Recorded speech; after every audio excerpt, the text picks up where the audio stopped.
ગીર સોમનાથ ખાતે પ્રથમ જ્યોતિર્લિંગ સોમનાથ મંદિરમાં મહાશિવરાત્રી પર્વ લાખો ભક્તો ઉમટવાની સંભાવના છે। 4 થી 5 લાખ યાત્રિકો આવવાની શક્યતા વચ્ચે ગીર સોમનાથ પોલીસ દ્વારા જડબે સલાક સુરક્ષા બંદોબસ્ત ગોઠવી દેવામાં આવ્યો છે। એસપી જયદીપસિંહ જાડેજાના માર્ગદર્શન હેઠળ 11 ડીવાયએસપી, 50 થી વધુ પીઆઈ અને પીએસઆઈ સહિત 500 થી વધુ પોલીસ જવાન તૈનાત રહેશે। સાથે જ dog squad, bomb disposal squad અને ક્વિક રિસ્પોન્સ ટીમને સતર્ક રાખવામાં આવી છે। તેમજ 70 સીસીટીવી કેમેરાથી મંદિર પરિસર પર ચાંપતી નજર રાખવામાં આવી રહી છે। તારીખ 14 અને 15ના રોજ પ્રસિદ્ધ ગાયક કૈલાસ ખેર સહિત ખ્યાતનામ કલાકારોના ભક્તિમય કાર્યક્રમો યોજાશે।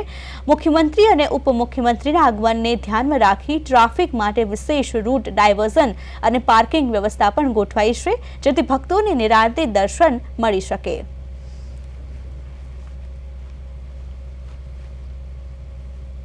સોમનાથ મહાદેવમાં 15મી તારીખે જે મહાશિવરાત્રી છે તેનું ભવ્યાતિ ભવ્ય આયોજન થયેલું છે। 14, 15 અને 16 એમ 3 દિવસનું આયોજન છે। આ દિવસ દરમિયાન 14 તારીખે માનનીય ગુજરાતના મુખ્યમંત્રી શ્રી પટેલ સાહેબ આવવાના છે।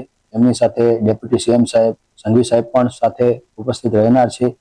મહાનુભાવોની અહીંયા સોમનાથ મુલાકાતને લઈ અને પૂરું પોલીસ તંત્ર હરકતમાં આવ્યું છે અને ખૂબ જ અમારે જે સલામતીની જે વ્યવસ્થા કરવાની હોય છે કે આપણે જાણીએ છીએ કે આ સમય દરમિયાન સોમનાથ મંદિર બંધ થવાનું નથી, સતત 42 કલાક ચાલુ રહેવાનું છે કે લોકો